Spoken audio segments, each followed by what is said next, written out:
నవ్వుతో పాటు మనస్ఫూర్తిగా కూడా ఏడవాలి. ఈ సినిమా ఏంటంటే ఫ్యామిలీ అంతా వెళ్ళండి. సినిమా సత్యం సుందరం. ఈ సినిమా చూశాక మనకు గుర్తుకొచ్చేది సనాతన ధర్మం.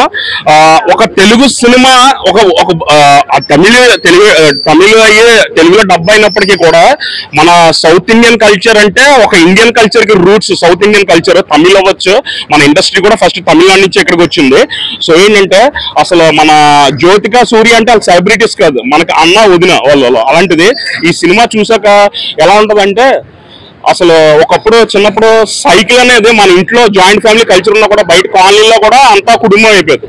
తర్వాత కార్పొరేట్ సెక్టర్ వచ్చాక అది ఎవరి తప్పు కాదు, అది మనం ఒక బిజీ లైఫ్ లో పడిపోయి మనం ప్రతివాడు ఒకడు బైక్ కొనుక్కుంటే ఆడికన్నా ముందర మనం కారు కొనుక్కోవాలి, కారు కొనుక్కుంటే మనం వెళ్ళకూడదు. అలాగా మనం కొంచెం మిస్లీడ్ అయిపోయాం.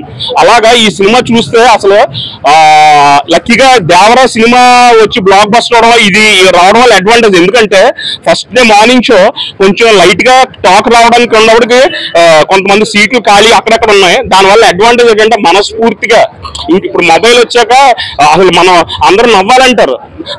నవ్వు మనస్ఫూర్తిగా నవ్వుతో పాటు మనిషి అనేవాడు ఎప్పుడూ ఒక మనస్ఫూర్తిగా ఏడవాలి, ఇంకోడు బాగుపడుతున్నాడు ఏడవడం కాదు, మనస్ఫూర్తిగా ఏడవాలి. అలాంటిది ఈ సినిమాలో ఒక సినిమా చూస్తే పక్కన లక్కీగా ఒక కార్నర్ సీటో లేదు ఎవరు చూడకుండా ఉండేలాగా మనస్ఫూర్తిగా ఏడ్చాలి. అలాంటి సినిమా ఇది. ఏంటంటే అందరూ ఏం చెప్తారంటే ఒక ఫ్యామిలీ అంతా చూసే సినిమా అంటారు. ఇది ఫ్యామిలీ అంతా చూసే సినిమా. నేను ఒకటే చెప్తాను, ఫ్యామిలీ అంతా చూడండి, కానీ మీ ఫ్యామిలీ అంతా పక్క పక్కన చూడొద్దు. 4 ABCD రోల్ ఉంటాయి కదా, ఒక్కొక్కరు